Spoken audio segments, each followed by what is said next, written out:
Good morning. Thank you for joining Mayor Brown's Global Financial Markets teleconference series. Today's call is entitled State Licensing Trends. I want to start with a couple of housekeeping items. As regular listeners will know, this call is being recorded. We will be emailing an audio link to all participants should you wish to listen to the teleconference again or forward it on to your colleagues. In addition, the recording will also be available as a podcast on your preferred podcast platform. Since we will not have a Q&A session, please send your questions regarding today's topic by email to gfm@mayorbrown.com, and we will respond as promptly as we can. And this is the same email address on your invitation email. My name is Krista Cooley, and I'm a partner in Mayor Brown's Washington, D.C. office and a member of our Financial Services Regulatory Enforcement Practice, which we call FSRE. Joining me today is Mayor Brown Associate Frank Doorley. Frank is an associate in our Washington, D.C. office and is also a member of our FSRE practice. Frank and I both focus on matters related to consumer financial products and services, including advising clients on compliance with federal and state laws that govern licensing, approvals, and practices of financial institutions, mortgage lenders, consumer finance companies, and more. And so with that brief introduction, we're going to dive right into today's discussion. Today's topic is trends we are seeing in state licensing. This is an ever-active area of change. It's pretty constant in this environment, and there's certainly no shortage of topics to address.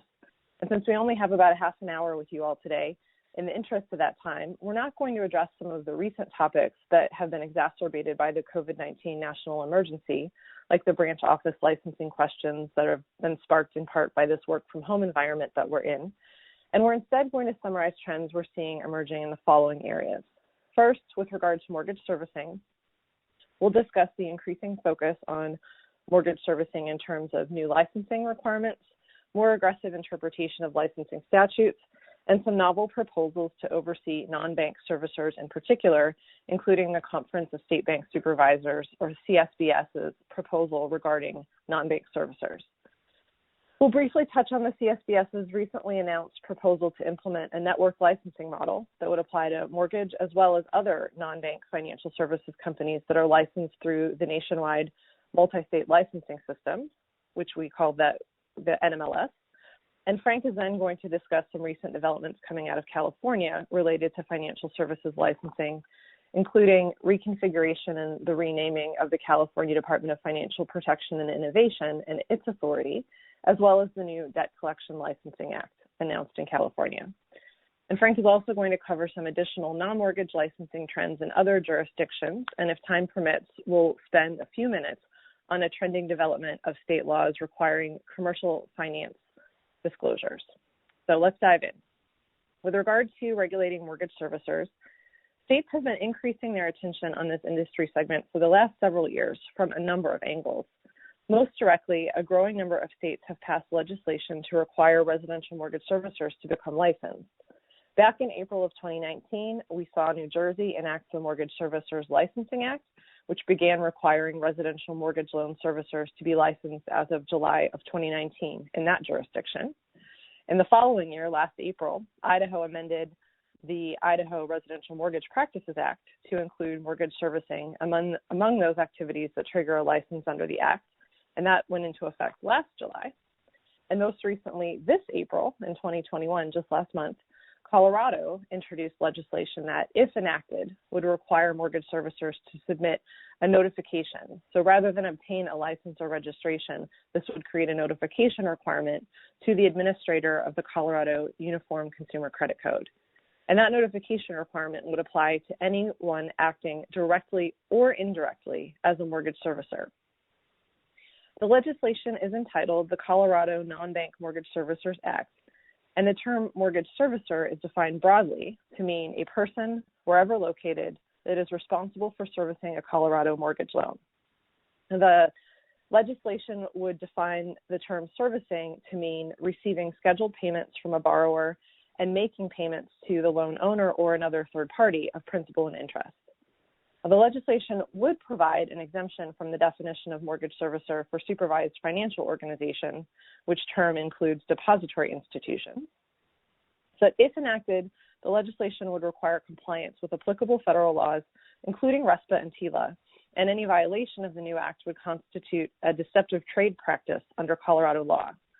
And if it is enacted as currently drafted, this new statute would go into effect on January 1st of 2022. So definitely something to watch closely as that moves through Colorado's legislature. So in addition to new legislation, we've also noted certain jurisdictions becoming more aggressive in interpreting their mortgage servicing licensing provisions and also seeking enforcement of those provisions, particularly relating to entities that hold mortgage servicing rights, even if they're doing so passively as a master servicer that does not engage in the actual collection or remittance to owners of payments. One recent example of such enforcement occurred just this past December in late 2020.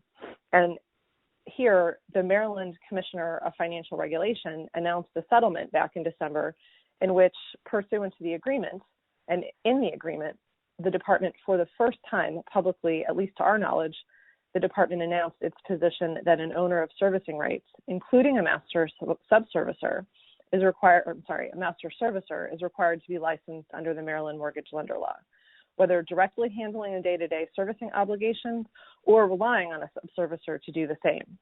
Now, they drew this conclusion notwithstanding that the statutory provision that's applicable in Maryland does not expressly include indirect servicing activities in the text or otherwise indicate that passive holders of mortgage servicing rights are required to be licensed. And we think that other states may similarly become and take aggressive positions regarding the interpretation of their mortgage servicing licensing provisions as we see an increase of attention on non-bank servicers, which is occurring sort of throughout the country.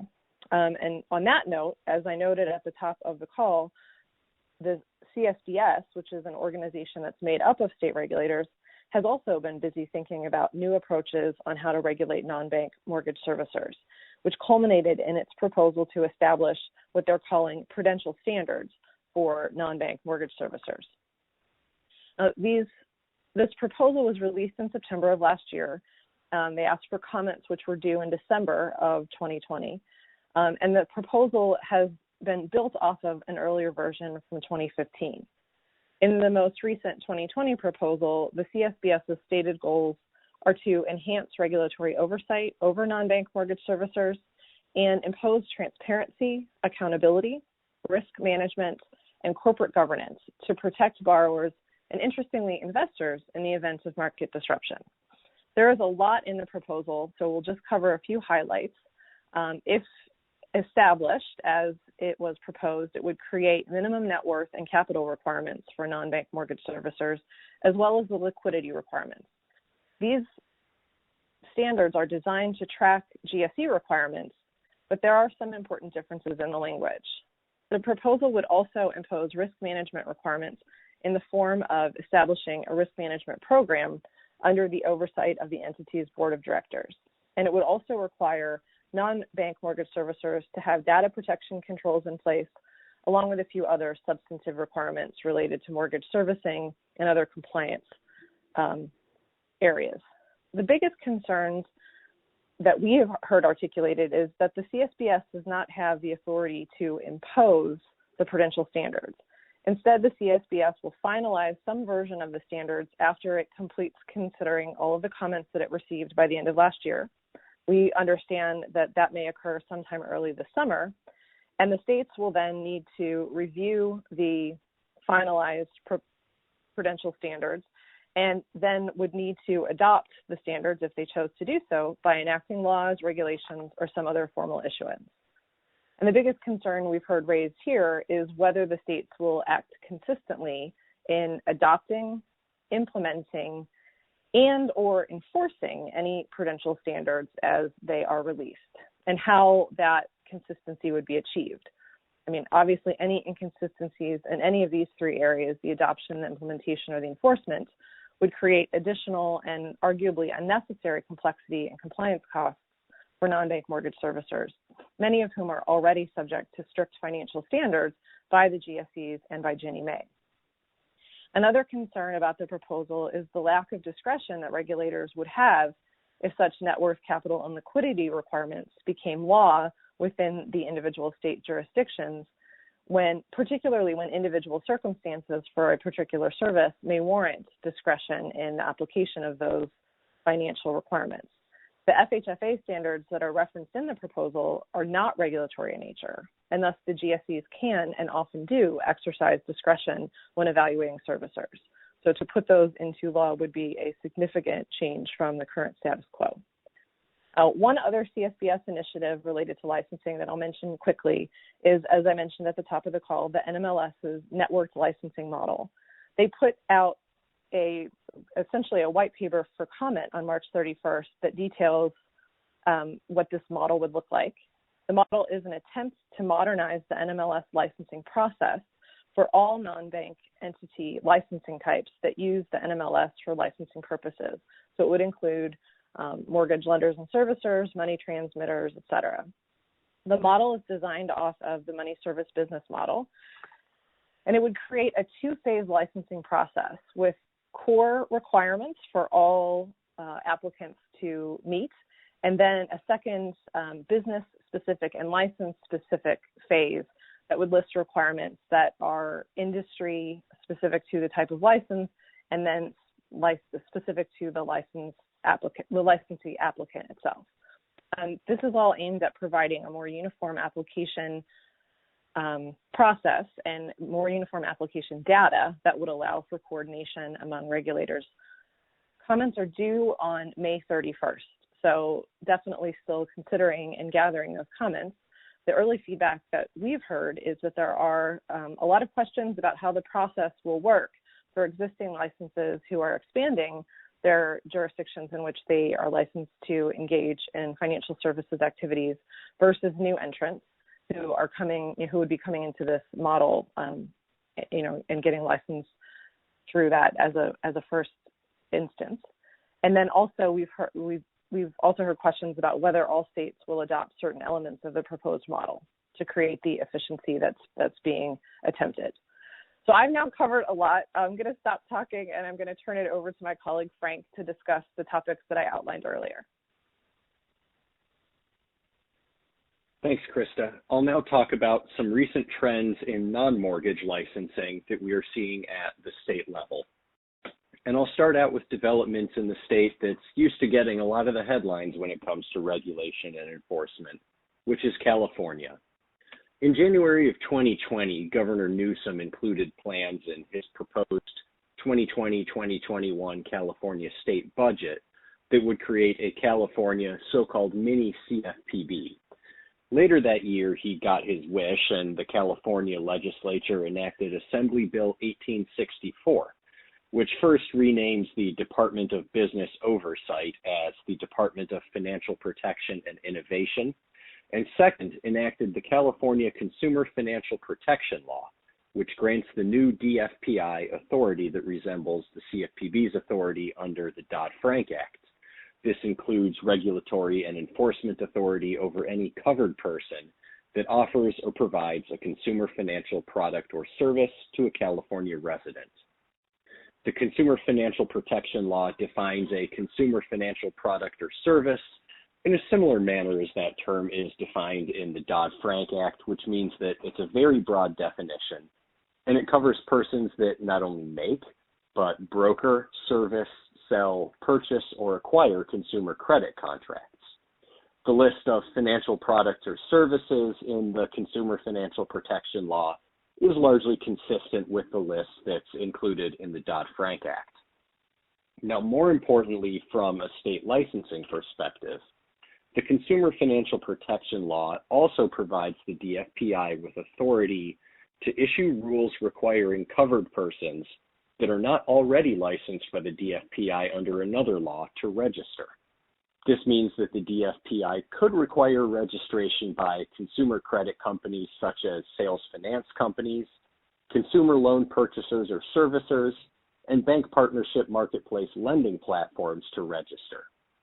Although the DFPI hasn't issued or proposed any such rules to date, it is something that market participants should consider and keep a close eye on.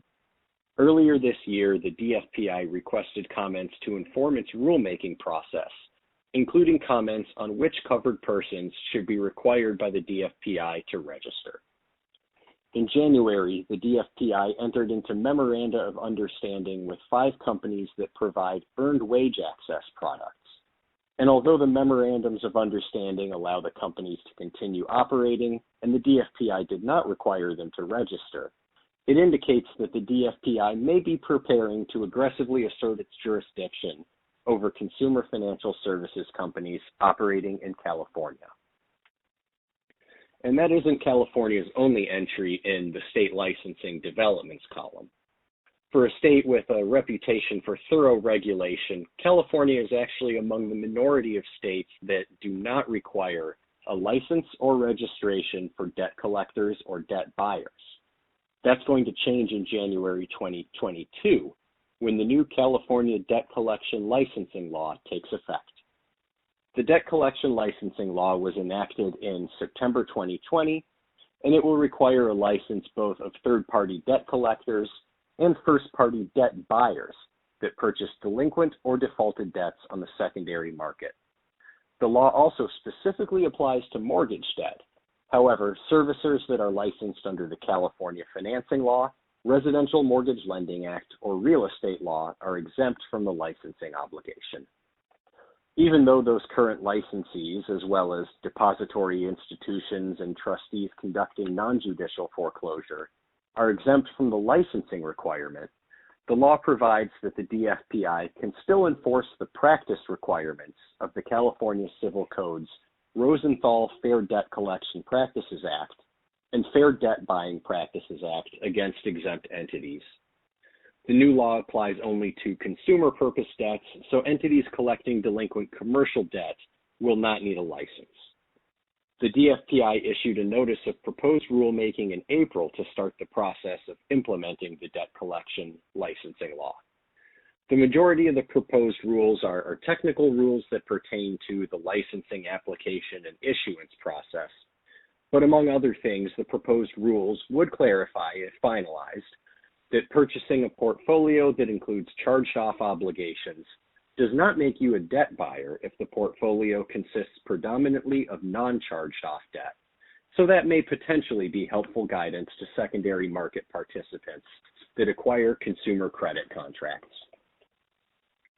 I'll now shift gears and talk about some other non-mortgage state licensing developments that we've seen so far in 2021.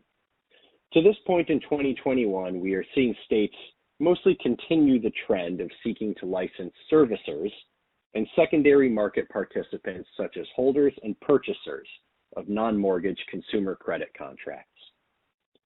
First, for those in the indirect auto or home improvement spaces, Illinois issued final rules under its Sales Finance Act effective March 24, 2021, providing that retail installment contracts may not be sold in the secondary market by an Illinois licensed sales finance company unless the sale is made to another licensee, to certain banks or depository institutions, or to certain SPVs or securitization vehicles so long as they're sold servicing retained. As a practical matter, the new rule applies to the licensee who's selling the contracts, but unless the purchaser is exempt, the rule may function as a de facto licensing obligation to purchase contracts to the extent that licensees would be prohibited from selling to unlicensed entities under the new rule. Next, effective March 2021, the Nebraska Installment Loan Act and Nebraska Installment Sales Acts now require a license to service, purchase, hold the servicing rights to, or acquire a participation interest in a loan or a retail installment contract. Now, although many states are beginning to require licenses to purchase or service non-mortgage consumer credit, Nebraska is very aggressive in apparently requiring a license to purchase a participation interest in these contracts. We'll be watching to see how aggressively regulators will attempt to use this new authority.